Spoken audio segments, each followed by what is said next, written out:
हरिः ओम्। आपादमौलिपर्यन्तं गुरूणाम् आकृतिं स्मरेत् तेन विघ्नाः प्रणश्यन्ति सिद्धन्ति च मनोरथाः। श्रीगुरुभ्यो नमः। परमगुरुभ्यो नमः। श्रीमदानन्दतीर्थभगवत्पादाचार्यगुरुभ्यो नमः। मन्मनोभीष्टवरदं सर्वाभीष्टफलप्रदं पुरन्दरगुरुं वन्दे दासश्रेष्ठं दयानिधिं। विद्याविनयसम्पन्नान् शान्तादिगुणबृंहितान् सशास्त्रप्रवचनासक्तान् एलमेलार्यान् गुरून् भजे। पृथ्वीमण्डलमध्यस्याः पूर्णबोधमतानुगाः वैष्णवाः विष्णुहृदयाः तान् नमस्ते गुरून् मम। हरिः ओम्। श्रीशापाहि अनन्तकोटिब्रह्माण्डनायिका रमा ब्रह्मरुद्र इन्द्रादिवन्द्या भक्तवत्सला भवरोगवैद्य शरणागतवज्रपञ्जर आपद्बान्धव अनाथबन्धो अनिमित्तबन्धो पतितपावन महारोगनिवारण महादुरितनिवारण महाभयनिवारण महाबन्धविमोचन भयकृद्भयविनाशन कृपावारिधि देवदेवोत्तम देवशिखामणि कपटनाटकसूत्रधार नित्यरुळु नित्य सत्यसंकल्प मुक्तामुक्तनियामक मोक्षदर सुवैकुण्ठपति वैकुण्ठविहारी त्रिधाम त्रिगुणवर्जिता जगज्जन्मादिकारण जगत्पथे जगदत्यन्तभिन्न जगदीश जगदुद्धार जगत्स्वामी जगद्विलक्षण जगन्नाथ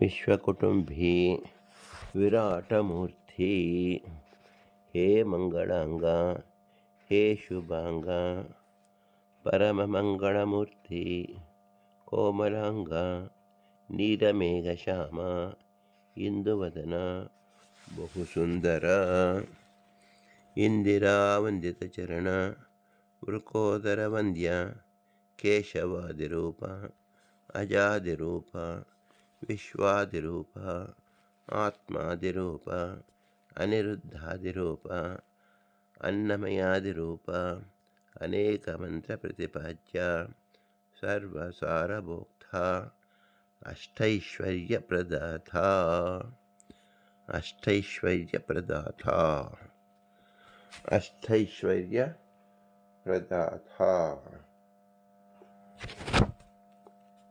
ಎಂಬುದು ಶ್ರೀ ಪುರಂದರದಾಸರು ರಚಿಸಿದ ಅನಂತಕೋಟಿ ಬ್ರಹ್ಮಾಂಡ ನಾಯಕ ಎಂಬುದರಲ್ಲಿ 54ನೆಯ ಗದ್ಯವಾಗಿದೆ. ಅಷ್ಟೈಶ್ವರ್ಯ ಪ್ರದಾತ ಅಂದರೇನು? ಜಗತ್ತಿನಲ್ಲಿ ಚೇತನ ಹಾಗೂ ಅಚೇತನಗಳಿಂದ ತುಂಬಿದೆ. ಜಗದೀಶನಾದ ಭಗವಂತ ಈ ಚೇತನಕ್ಕೆ 8 ವಿಧ ವೈಭವವನ್ನು ಕೊಡುತ್ತಾನೆ. ಅದೇ ಐಶ್ವರ್ಯ. ಅಚೇತನಕ್ಕೆ ಜ್ಞಾನವಿರದ ಕಾರಣ 8 ಉಪಯೋಗಿಸಿಕೊಳ್ಳುವ ಅರ್ಹತೆ ಇಲ್ಲ. ಅದಕ್ಕೆ 4 ವಿಧ ಐಶ್ವರ್ಯ ವೈಭವವನ್ನು ಕರುಣಿಸಿದ್ದಾನೆ. ಅಷ್ಟ ಐಶ್ವರ್ಯ ಎಂಬುದು ಯಾವುದು? ಮೊದಲನೆಯದು ಸೃಷ್ಟಿ, ಎರಡನೆಯದು ಸ್ಥಿತಿ, ಮೂರನೆಯದು ನಿಯಮನ, ನಾಲ್ಕನೆಯದು ಲಯ, ಐದನೆಯದು ಜ್ಞಾನ, ಆರನೆಯದು ಅಜ್ಞಾನ, ಏಳನೆಯದು ಬಂಧ, ಎಂಟನೆಯದು ಮೋಕ್ಷ. ಸೃಷ್ಟಿ, ಸ್ಥಿತಿ, ಲಯ, ನಿಯಮನ, ಲಯ, ಜ್ಞಾನ, ಅಜ್ಞಾನ, ಬಂಧ, ಮೋಕ್ಷ. ಇದು ಭಗವಂತನ ಅಷ್ಟಕರ್ತೃತ್ವ. ಆದರೆ ನಾವು ಪ್ರಸಕ್ತವಾಗಿರುವುದು ಅಷ್ಟ ಐಶ್ವರ್ಯ ಪ್ರದಾತ. ಸೃಷ್ಟಿಕರ್ತೃತ್ವಕ್ಕೂ ಮತ್ತು ಐಶ್ವರ್ಯ ಪ್ರದಾತಕ್ಕೂ ಏನು ಸಂಬಂಧವಿದೆ? ಐಶ್ವರ್ಯ ಎಂಬತಕ್ಕಂಥದ್ದು ಎಲ್ಲ ಚೇತನದ ವೈಭವ. ವೈಭವವನ್ನು ಹೇಳುವಾಗ ಅಷ್ಟೈಶ್ವರ್ಯವನ್ನು ಹೇಗೆ ಹೇಳುವುದು? ಕೇವಲ ಒಂದು ಹಣ, ಶಕ್ತಿ, ರೂಪ,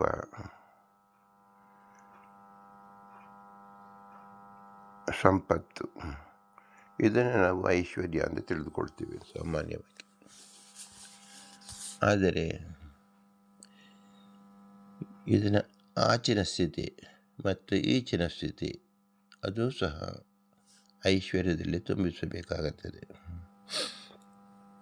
ಆದ್ದರಿಂದ ಸೃಷ್ಟಿ, ಸ್ಥಿತಿ, ನಿಯಮನ, ಲಯ, ಜ್ಞಾನ, ಅಜ್ಞಾನ, ಬಂಧ, ಮೋಕ್ಷ ಎಂಬತಕ್ಕಂಥದ್ದು ಸರ್ವಸಾಧಾರಣವಾಗಿರ್ತಕ್ಕಂಥದ್ದು. ಇದೇ ನಿಜವಾದ ಅರ್ಥದಲ್ಲಿ ಐಶ್ವರ್ಯ. ಇದು 8 ಸಂಖ್ಯೆಯಲ್ಲಿರೋದ್ರಿಂದ ಅಷ್ಟ ಐಶ್ವರ್ಯ. ಅಷ್ಟ ಐಶ್ವರ್ಯ ಪ್ರದಾತ ಭಗವಂತ ಅಷ್ಟೈಶ್ವರ್ಯ ಸಂಪನ್ನ ಎಂದು ಹೇಳಿದಾಗ ಭಗವಂತನಿಗೆ ಈ 8 ಸಹ ಕೂಡುವುದೇ ಇಲ್ಲ. ಭಗವಂತನಿಗೆ ಸೃಷ್ಟಿ ಇಲ್ಲ, ಭಗವಂತನ ಸ್ಥಿತಿ ಅವನ ಅಧೀನವಲ್ಲ, ಅವನ ಸ್ವತಂತ್ರನಾದ್ರಿಂದ ಅವನ ಸ್ಥಿತಿಯನ್ನು ಅವನೇ ನೋಡಿಕೊಳ್ಳುತ್ತಾನೆ. ಅವನ ನಿಯಮ ಮಾಡತಕ್ಕಂಥ ಯಾವ ಜೀವರು ಇಲ್ಲ. ಅವನು ಎಂದಿಗೂ ಲಯ ಹೊಂದುವುದಿಲ್ಲ. ಅವನ ಜ್ಞಾನ ನಿತ್ಯ, ಅವನಿಗೆ ಅಜ್ಞಾನ ಎಂದಿಗೂ ಇಲ್ಲ. ಅವನನ್ನು ಯಾರೂ ಬಂಧಿಸಲಾರರು. ಅವನಿಗೆ ಮೋಕ್ಷದ ಅವಶ್ಯಕತೆಯೇ ಇಲ್ಲ. ಆದ್ದರಿಂದ ಅಷ್ಟೈಶ್ವರ್ಯ ಪ್ರದಾತ ಅಂದರೆ ಏನು? ತನಗೆ ಏನೂ ಪ್ರಯೋಜನವಿಲ್ಲದಿದ್ದರೂ ತನ್ನ ಭಕ್ತರಿಗಾಗಿ ಅಥವಾ ಸಕಲ ಚೇತನರಿಗೂ ಒದಗಿಸುವ ವಿಶೇಷ ಸೌಕರ್ಯ ಏನಿದೆ ಅದನ್ನು ವೈಭವ, ಸಂಪತ್ತು, ಐಶ್ವರ್ಯ ಎಂದು ಹೇಳಬೇಕು. ಸೃಷ್ಟಿ ಅಂದರೇನು?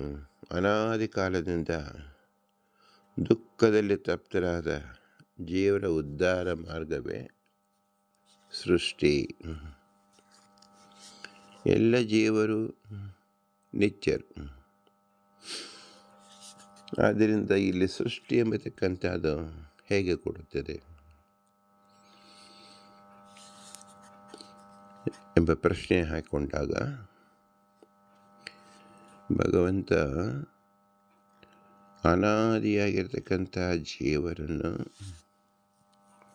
ಉದ್ಧಾರದ ಮಾರ್ಗವನ್ನು ತೋರಿಸಿಕೊಳ್ಳೋಕ್ಕೋಸ್ಕರವಾಗಿ ಹೊಸ ದೇಶ ಕಾಲದ ಸಂಬಂಧವನ್ನು ಹುಟ್ಟಿಸುವುದೇ ಸೃಷ್ಟಿ. ದೇಶವೂ ಅನಂತ, ಕಾಲವೂ ಅನಂತ.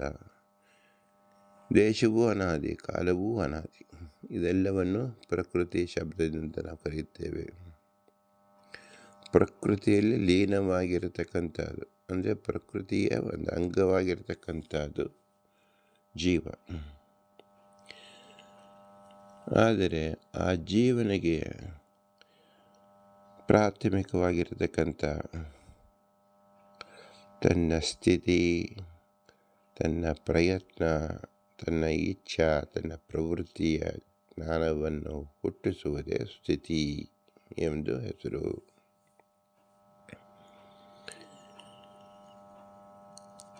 ಆದ್ದರಿಂದ ಪ್ರತಿಯೊಂದು ಜೀವರು ಸುಷುಪ್ತ ಕಾಲದಲ್ಲಿದ್ದಂತೆ ನಾವು ಮಲಗಿಕೊಂಡಿರುತ್ತೇವೆ. ನಮಗೆ ವಿಶ್ವದ ಯಾವ ವ್ಯಾಪಾರವೂ ನಮಗೆ ತಿಳಿಯುವುದೇ ಇಲ್ಲ. ನಾವು ಎಚ್ಚೆತ್ತಾಗ ಮೊಟ್ಟ ಮೊದಲಿಗೆ ನಾವು ತಿಳಿತಕ್ಕಂಥದ್ದು ಯಾವುದು? ತತ್ತತ್ ದೇಶ, ಕಾಲ, ಆಕಾಶ, ದಿಕ್ಕು, ಇದರ ಸಂಬಂಧ. ಈ ಸಂಬಂಧದಿಂದ ನಮಗೇನಾಗುತ್ತದೆ? ಜ್ಞಾನವು, ಅಜ್ಞಾನವು, ಬಂಧವು, ಮೋಕ್ಷವು ಉಂಟಾಗುತ್ತದೆ. ಏಕಕಾಲದಲ್ಲಿ ಇದೆಲ್ಲವೂ ಬಂದರೂ ಆ ಜೀವ ತಿಳಿಯುವುದು ಒಂದರ ನಂತರ ಇನ್ನೊಂದು ತಿಳಿಯುತ್ತಾನೆ. ಇದು ಯಾವುದರಿಂದ ಸಾಧ್ಯವಾಗುತ್ತೆ? ಸಾಕ್ಷಿಯಿಂದ ಸಾಧ್ಯವಾಗುತ್ತೆ.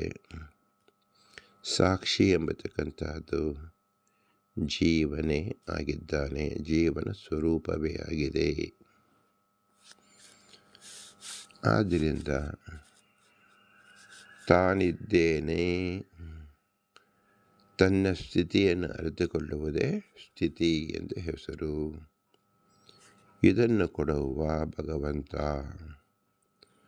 ಭಗವಂತನಿಗೆ ಈ ಅವಸ್ಥೆ ಅನಾದಿ ಕಾಲದಿಂದ ಇರುವುದರಿಂದ ಅವನಿಗೆ ಸೃಷ್ಟಿ ಎಂಬುದು ಕೂಡುವುದು ಇಲ್ಲ.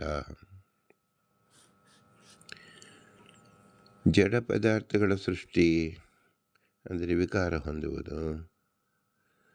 ವಿಕಾರ ಹೊಂದಿ ಚೇತನ ಉಪಯೋಗ ಮಾಡಿಕೊಳ್ಳುತ್ತಾನೆಯೇ ಹೊರತು ಚೇತನದ ಪರಿಣಾಮ ರೂಪವಲ್ಲ. ಇದು ಅಚೇತನದ ಪರಿಣಾಮ ರೂಪ. ಚೇತನ ಎಂದಿಗೂ ಪರಿಣಾಮವನ್ನು ಹೊಂದುವುದಿಲ್ಲ. ಅಚೇತನವು ವಿಕಾರವನ್ನು ಹೊಂದುತ್ತದೆ, ಅದೇ ಪರಿಣಾಮ ರೂಪ. ಅದನ್ನೇ ಸೃಷ್ಟಿ ಎಂದು ಕರೆಯುವುದು. ಎರಡನೆಯದು ಸ್ಥಿತಿ. ಯಾವುದೇ ಸೃಷ್ಟಿಸಿದ ಸಕಲರನ್ನು ರಕ್ಷಿಸಬೇಕು, ಅದೇ ಸ್ಥಿತಿ. ಭಗವಂತನ ಬಹುದೊಡ್ಡ ಜವಾಬ್ದಾರಿ ಎಲ್ಲ ಚೇತನರನ್ನು ಸಂರಕ್ಷಿಸುವುದು.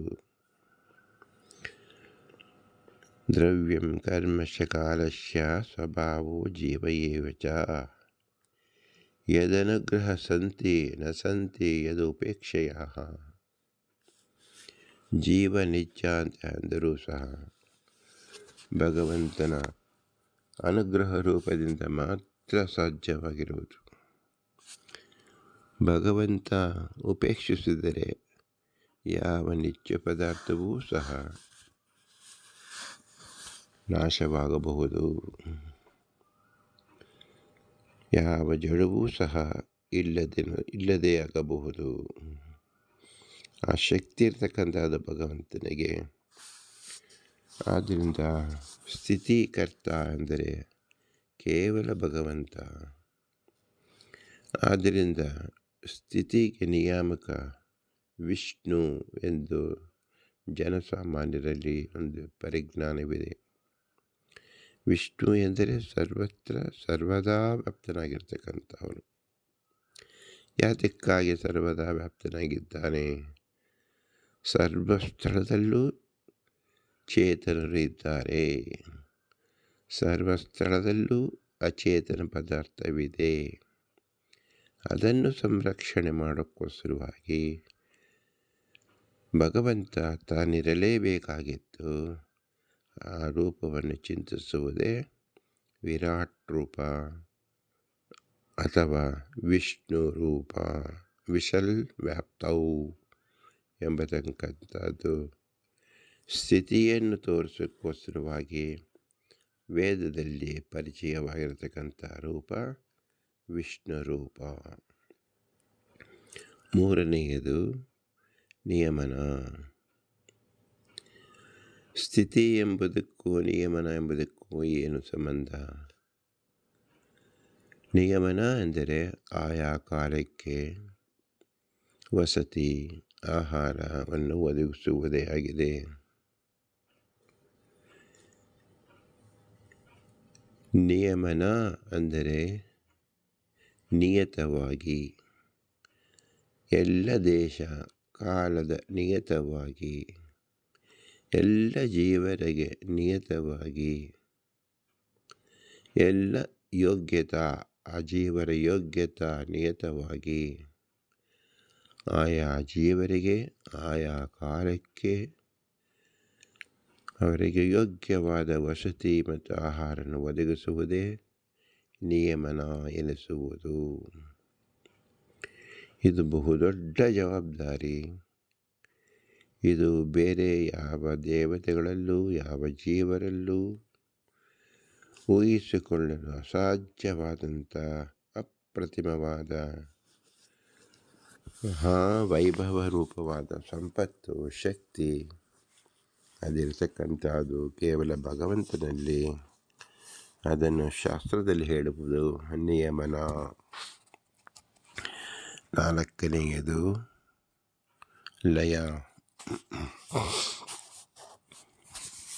ಯಾವುದೇ ಲಯ ಎಂದರೆ ನಶಿಸಿ ಹೋಗುವುದು, ವಿಕಾರ ಹೊಂದುವುದು.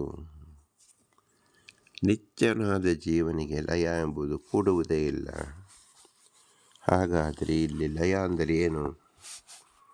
ಅಂದರೆ ಪ್ರತಿಯೊಬ್ಬ ಜೀವರು ಯಾವುದೇ ವ್ಯಾಪಾರವನ್ನು ಮಾಡಿದಾಗ ಅವರ ಯೋಗ್ಯತೆ ಅಲ್ಪವಾದ್ದರಿಂದ ಅವರಿಗೆ ವಿಪರೀತವಾದ ಶ್ರಮಕ್ಕೆ ಒಳಗಾಗುತ್ತಾರೆ. ಈ ಶ್ರಮ ಅಂದರೆ ಚೇತನ ಮತ್ತು ಜಡದ ಸಂಪರ್ಕದಿಂದ ನಡೆಯುವ ವ್ಯಾಪಾರ. ಯಾವುದೇ ವ್ಯಾಪಾರ ಅಂದರೆ ಅದಕ್ಕೆ ಆದಿ ಇದೆ, ಅಂದರೆ ಹುಟ್ಟುವುದು. ಯಾವುದು ಹುಟ್ಟುವುದೋ ಅದಕ್ಕೆ ಅಂತ್ಯವಿದೆ. ಆದ್ದರಿಂದ ಎಲ್ಲ ವ್ಯಾಪಾರವನ್ನು ಭಗವಂತ ನಡೆಸುವನಾದರೂ ಜೀವನಿಂದ ನಡೆಸುವಾಗ ಆ ಜೀವನಿಗೆ ವಿಶೇಷವಾದ ಶ್ರಮ ಉಂಟಾಗುತ್ತದೆ.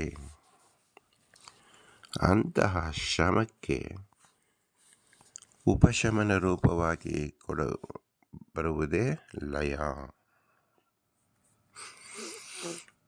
ನಾವು ದೈನಂದಿನ ಕಾರ್ಯದಲ್ಲಿ ಅನೇಕ ಕೆಲಸಗಳನ್ನು ಮಾಡುವಾಗ ಮಧ್ಯದಲ್ಲಿ ವಿಶ್ರಾಂತಿ ಅಂತ ನಾವು ಬಳಸುತ್ತೇವೆ. ವಿಶ್ರಾಂತಿ ಯಾವುದಕ್ಕೆ? ನಮ್ಮ ಬದುಕಿಗ, ನಮ್ಮ ಇರುವಿಕೆಗ, ನಮ್ಮ ಚಿಂತನೆಗ, ನಮ್ಮ ನೋಟಕ್ಕೂ. ನಾವು ಮಾಡತಕ್ಕಂಥ ವ್ಯಾಪಾರಕ್ಕೆ ಮಾತ್ರ. ಯಾವ ವ್ಯಾಪಾರದಿಂದ ಇಂದ್ರಿಯಗಳು ಸೋಲುತ್ತದೋ, ನಮ್ಮ ಶಕ್ತಿ ಸಾಮರ್ಥ್ಯ ಕುಂದುತ್ತದೋ ಅಂತಹದಕ್ಕೆ ತಾತ್ಕಾಲಿಕವಾಗಿ ವಿರಾಮ ಕೊಡುವುದೇ ವಿಶ್ರಾಂತಿ. ಇದನ್ನು ಶಾಸ್ತ್ರೀಯವಾಗಿ ಲಯ ಎಂದು ಹೆಸರು. ನಾವು ಪ್ರತಿದಿನ ಸಂಸಾರದಲ್ಲಿ ಹಗಲಿನಿಂದ ರಾತ್ರಿಯವರೆಗೂ ದುಡಿದು ರಾತ್ರಿ ಬಂದೊಡನೆ ಮಲಗುತ್ತೇವೆ. ಇದನ್ನು ದೈನಂದಿಕ ಲಯ ಅಂದರೆ ಪ್ರತಿದಿನದಲ್ಲೂ ಸಹ ಲಯ ಚಿಂತನೆಯೊಂದಿಗೆ ನಾವು ಮಲಗಬೇಕು ಎಂಬ ಶಾಸ್ತ್ರ ನಿಯಮವಿದೆ. ಇಲ್ಲಿ ಲಯ ಅಂದರೆ ಏನು? ನಿದ್ರಾವಸ್ಥೆ. ನಿದ್ರಾವಸ್ಥೆ ಅಂದರೆ ಏನು? ಸಕಲ ಇಂದ್ರಿಯಗಳ ವ್ಯಾಪಾರವನ್ನು ಸ್ಥಗಿತಗೊಳಿಸುವುದು. ಈ ಸ್ಥಗಿತಗೊಳಿಸುವುದು ಸಹ ಜೀವನ ಅಧೀನವಲ್ಲ. ಜೀವನಲ್ಲಿ ನಿಂತಿರುವ ತತ್ವಾಭಿಮಾನಿಗಳ ಮೂಲಕ ಭಗವಂತನೇ ಮಾಡಿಸುವ. ಆದ್ದರಿಂದ ಲಯಕರ್ತ ಭಗವಂತ. ಇದೇ ಮುಂದೆ ಬರೆದು ಅನೇಕ ವರ್ಷಗಳು ಜೀವ 100, 200, 1000, ಲಕ್ಷ ಹೀಗೆ ಬ್ರಹ್ಮದೇವರಿಗೆ ಪರಕಾಲದವರೆಗೂ ಜೀವಿಸಿದ್ದರೂ ಅವರ ಅಂತ್ಯವನ್ನು ಹೊಂದಿಸುವುದೇ ಲಯ ಎಂದು ಹೆಸರು. ಎಲ್ಲ ಜೀವರಿಗೂ ವಿಶ್ರಾಂತಿ ಅಗತ್ಯವಿದೆ, ಆಗ ಬ್ರಹ್ಮದೇವರಿಗೆ ವಿಶ್ರಾಂತಿ ಅಗತ್ಯವೇ ಇಲ್ಲ.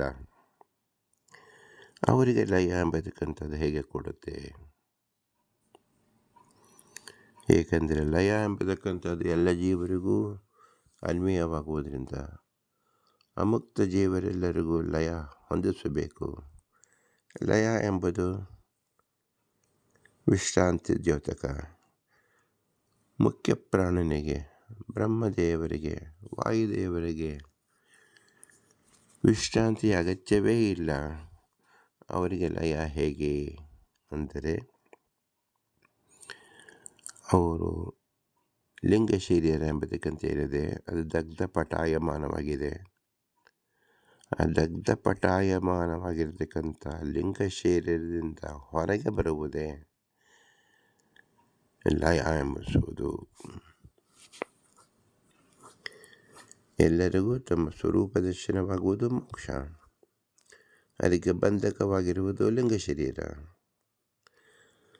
ಆದ್ದರಿಂದ ಲಯ ಬ್ರಹ್ಮದೇವರಿಗೆ ಲಿಂಗ ಶರೀರದ ಬಿಡುಗಡೆಯೇ ಆಗಿದೆ.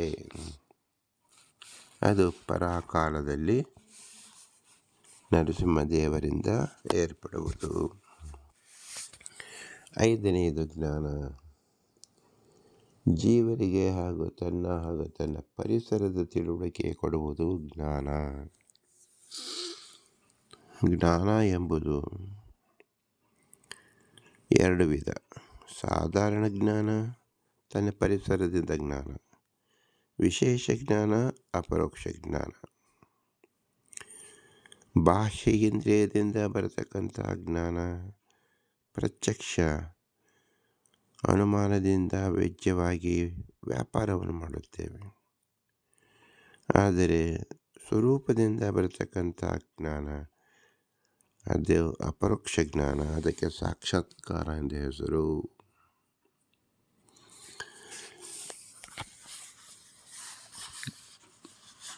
ಸಾಕ್ಷಾತ್ಕಾರ ಬರಲು ಪ್ರತಿ ಜೀವರ ಯೋಗ್ಯತೆ ಅನುಸಾರವಾಗಿ ಅವರ ಸಾಧನೆ ಮುಗಿದ ನಂತರವೇ ಬರತಕ್ಕಂಥ ವಿಶೇಷ ಜ್ಞಾನ ಅದು ಅಪರೋಕ್ಷ ಜ್ಞಾನ. 6ನೇದು ಅಜ್ಞಾನ. ಜೀವರಿಗೆ ತಮ್ಮ ಭೂತಕಾಲದ ಎಲ್ಲ ನೋವಿನ ಅಥವಾ ದುಃಖದ ಸಂಗತಿಯ ಸಂಪತ್ತಿನ ಅರಿವು ಮರೆಮಾಡುವುದೇ ಅಜ್ಞಾನ. ನೋಡಿ, ಅಜ್ಞಾನ ಎಂಬುದು ಕೇವಲ ಜೀವರಿಗೆ ಮಾತ್ರ ಅನ್ವಯಿಸುವುದು. ಜೀವನಲ್ಲಿ ಅನಂತ ವಿಚಾರ ತರಂಗಗಳಿರುತ್ತೆ. ಅನಂತ ವ್ಯಾಪಾರಗಳನ್ನು ಮಾಡಿರುತ್ತಾನೆ. ಪ್ರತಿಯೊಂದು ವಿಚಾರ ತರಂಗಗಳಲ್ಲಿ ಪರಿಣಾಮ ರೂಪವಾಗಿ ಸುಖ ದುಃಖ, ನೋವು ನಲಿವು ಇದರ ಫಲರೂಪವಾಗಿರುತ್ತೆ. ಇದು ಎಲ್ಲ ಫಲವನ್ನು ಒಟ್ಟಿಗೆ ಯಾವ ಜೀವರು ಅನುಭವಿಸಲು ಸಾಧ್ಯವಿಲ್ಲ.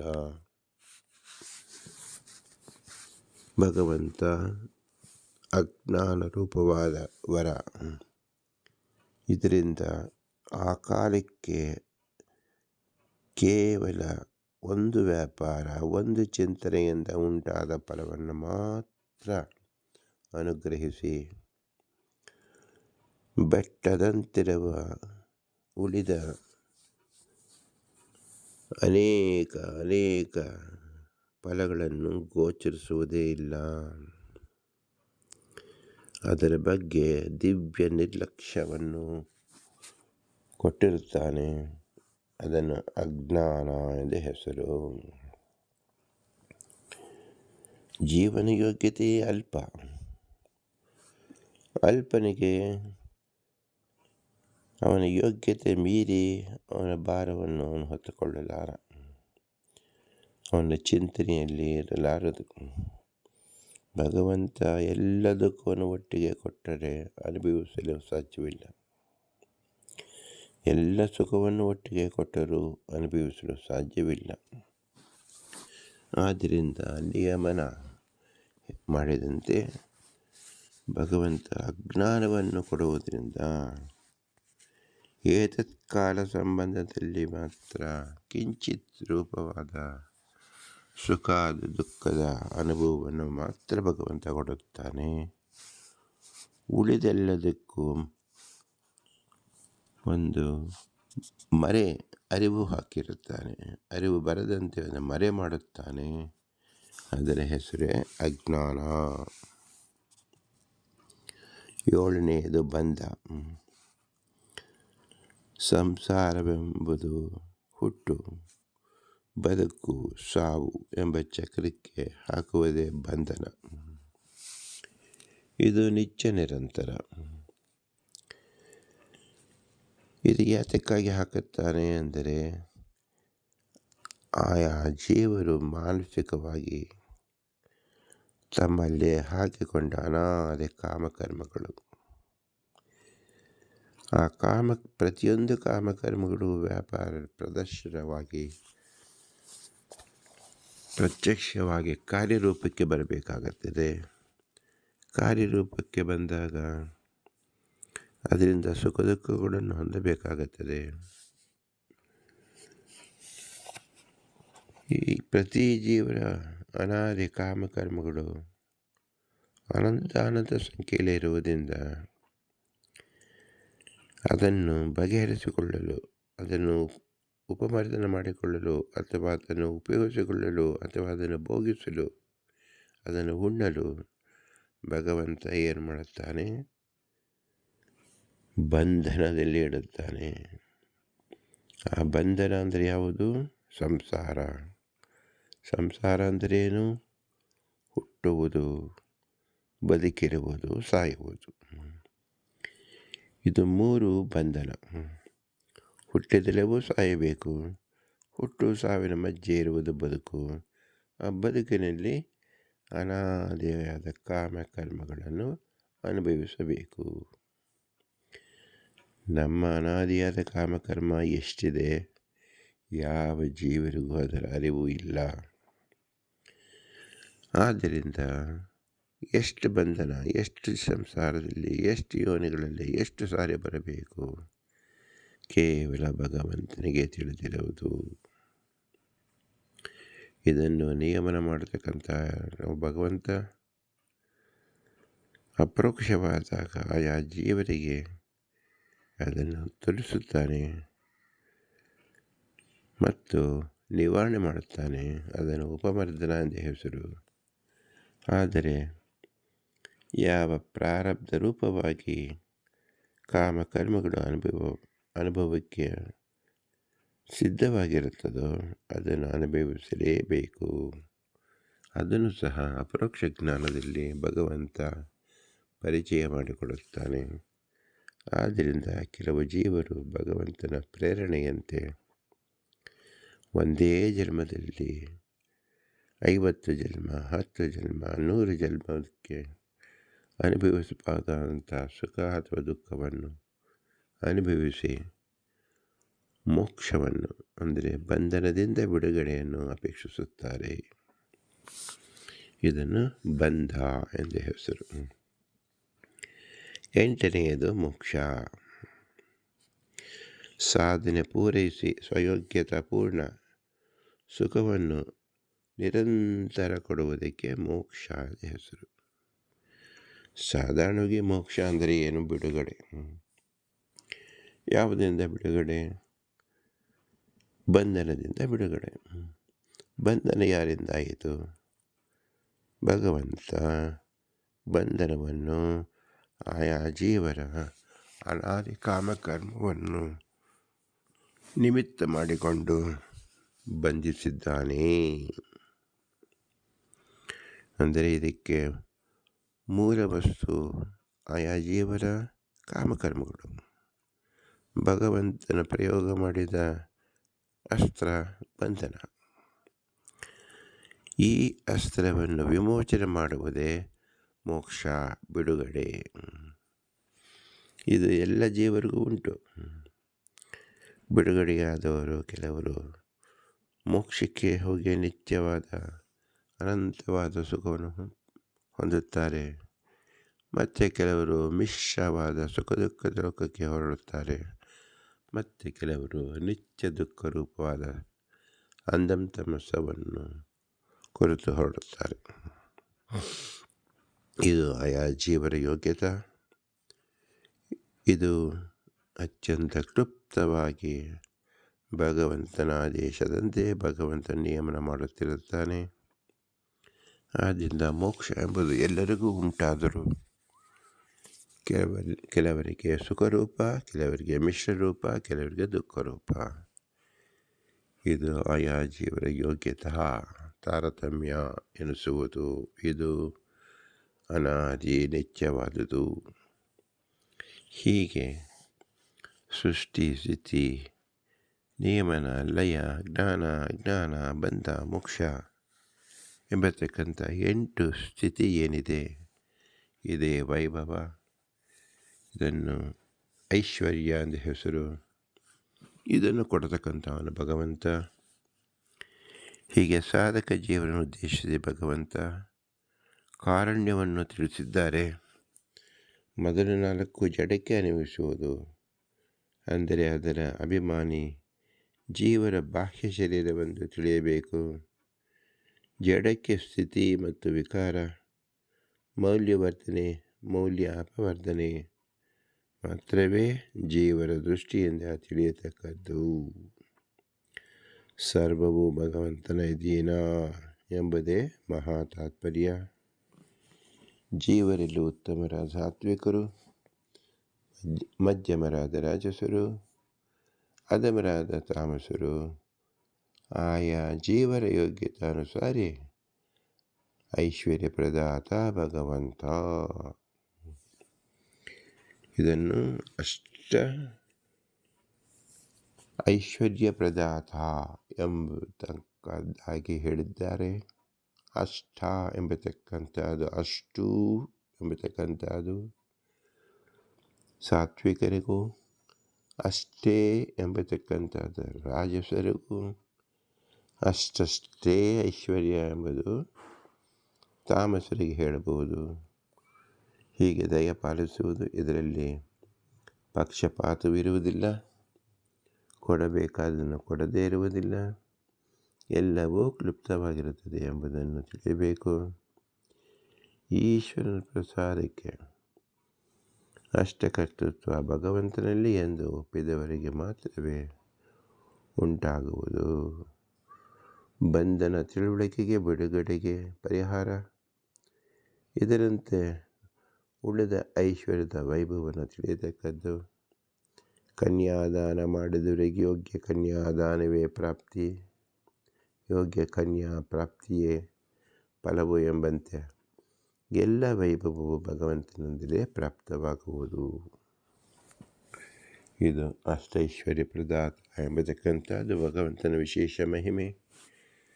ಆದ್ದರಿಂದ ಭಗವಂತನ ನಾಮಧೇಯವು, ಭಗವಂತನ ಗುಣ, ಭಗವಂತನ ಕ್ರಿಯೆ ಇದೆಲ್ಲವೂ ಅಷ್ಟೈಶ್ವರ್ಯ ಪ್ರದಾತ ಎಂಬುದರಿಂದ ತಿಳಿಯಬಹುದು. ಇಂತಹ ಅಮೋಘವಾದ ವಿಷಯವನ್ನು ಶ್ರೀ ಪುರಂದರದಾಸರು ನಮಗಾಗಿ ತಿಳಿಸಿದ್ದಾರೆ.